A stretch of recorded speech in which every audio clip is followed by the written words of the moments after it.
Overdrive and distortion are popular pedal types, and most guitarists know they sound different. But have you ever wondered why they sound different? Is it simply that distortion pedals have more gain, or are there other things going on? Well, hi, I'm Gary Hess of Phase 2 Music, and today we're going to compare 4 classic pedals and use our ears along with a few measurements to answer those questions. Now, although there's many differences between these pedals, we're just going to focus on one part of the signal path. This simplified block diagram shows the major stages inside a typical overdrive or distortion pedal. In previous videos, we looked at how the filtering stages shape a pedal's sound, but today we're going to focus on the saturation stage. And here's the question we're going to answer. How does the saturation behavior differ between an overdrive and a distortion pedal? For today's comparison, the pedals tested are a tube screamer, a Timmy, a Rat, and a JHS AT+. These 4 pedals all use similar clipping diodes and represent classic examples of overdrive and distortion designs.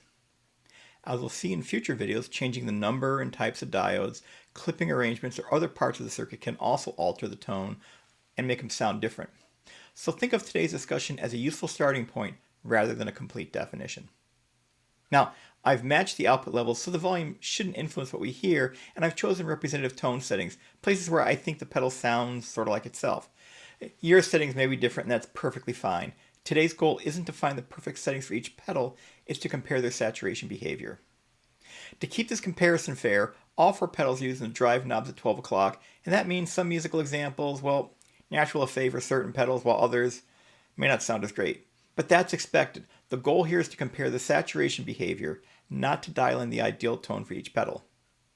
To establish a baseline, here's my clean tone.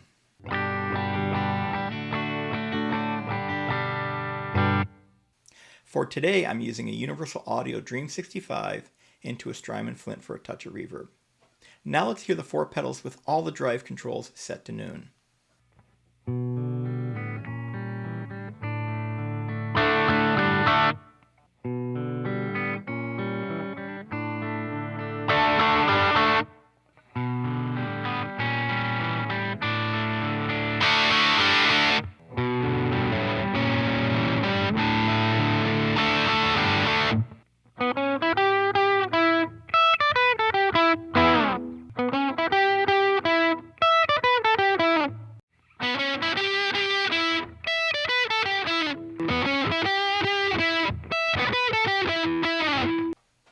Now let's see how we can make some measurements to help us visualize the differences we just heard.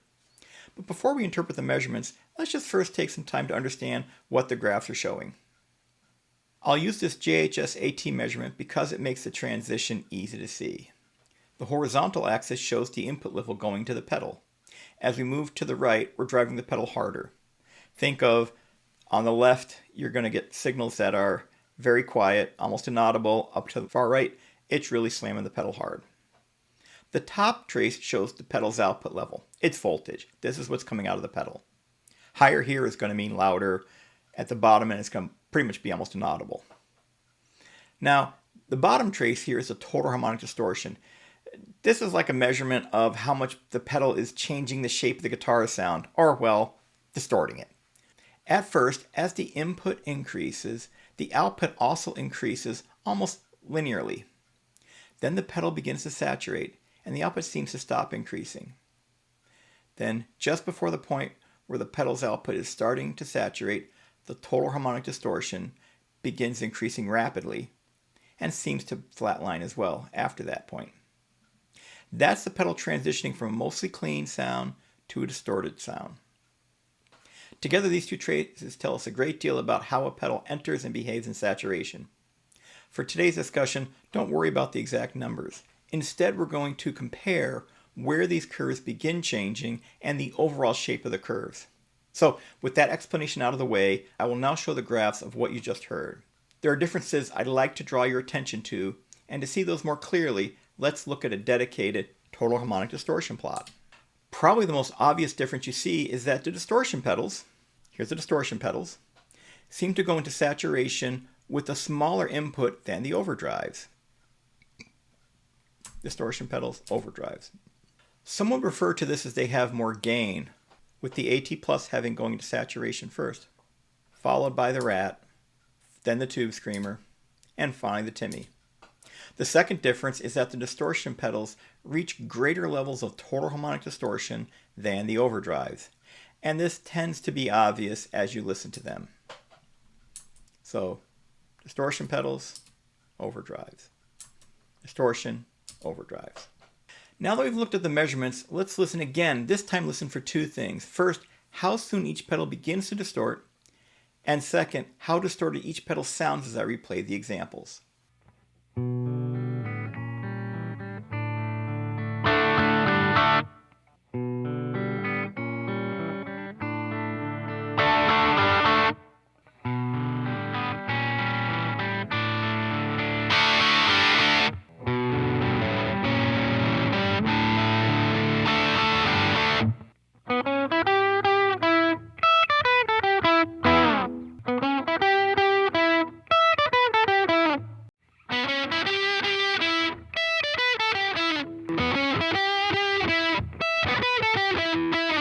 At first glance, it looks like distortion pedals simply, well, produce more distortion.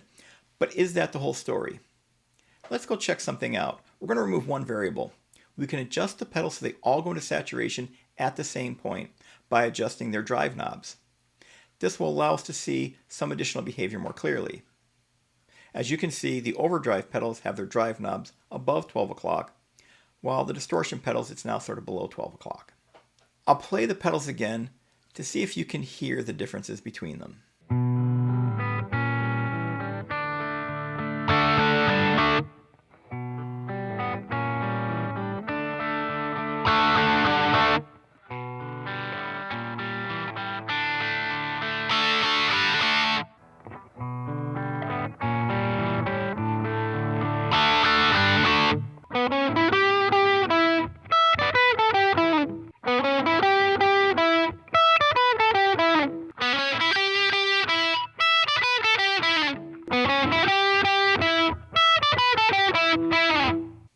Now we'll look at the graphs of the output voltage and total harmonic distortion with the pedals run at these most recent settings. As you can see, we've adjusted all four pedals so they begin transitioning from a clean sound to a saturated one at about minus 40 dB. With that starting point now matched, two additional characteristics become much easier to see. I will draw your attention to the total harmonic distortion curve by showing you that plot by itself. First, notice how the distortion pedals transition into saturation more abruptly than the overdrives. Distortion pedals, overdrives. Distortion pedals, overdrives. We will now go back and just see the output level plot. Notice that the tube screamer and the Timmy continue to increase in output after they've begun clipping, while the Rat and the AT Plus remain much more constant. Now let's listen to those same examples again while watching the measurements and try to notice if you can actually hear these two new characteristics.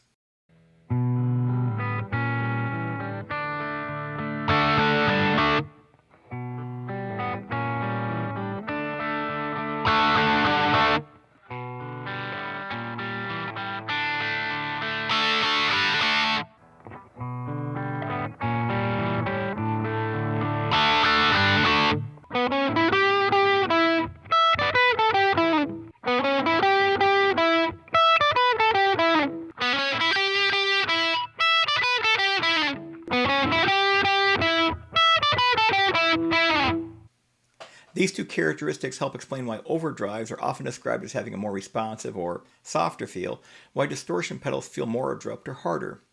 The terms hard and soft can actually be a little confusing because they're used in two different ways. Up to this point, I've used them to describe how the pedals feel and respond while you're playing, but they're also used to describe the clipping topology itself. To see what that means, let's look at two simplified clipping circuit schematics.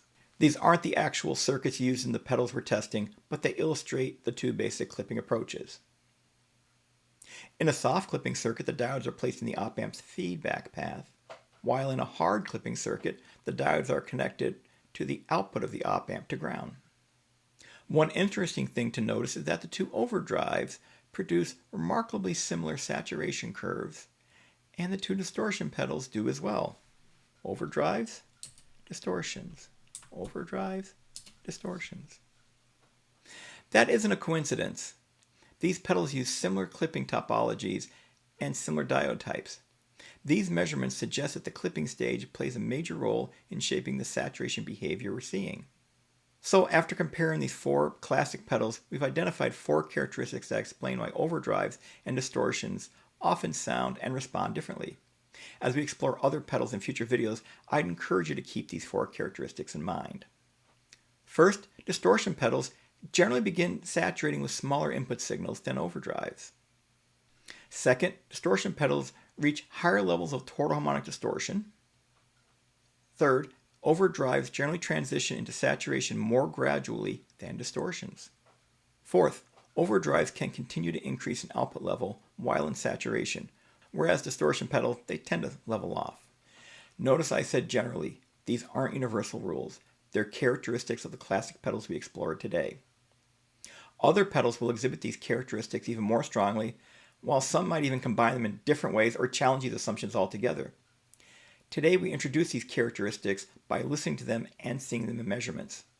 In future videos, we'll use them to better understand how pedal design influences both the sound and feel of a pedal. One final point before we wrap up. You may have noticed that the tube screamer and the Timmy produce remarkably similar saturation curves, as did the 2 distortion pedals as well. Here's the overdrive pedals and the distortion pedals. Well, if that's the case, why don't they sound the same? Today's measurements focused on just one part of the pedal, the saturation stage. The input filters shape the signal before clipping, and the output filters shape the harmonics afterwards. Together, all 3 stages contribute to the pedal's final sound. In future videos, we'll explore how each stage in more detail and see how they interact to shape both the sound and feel of the pedal.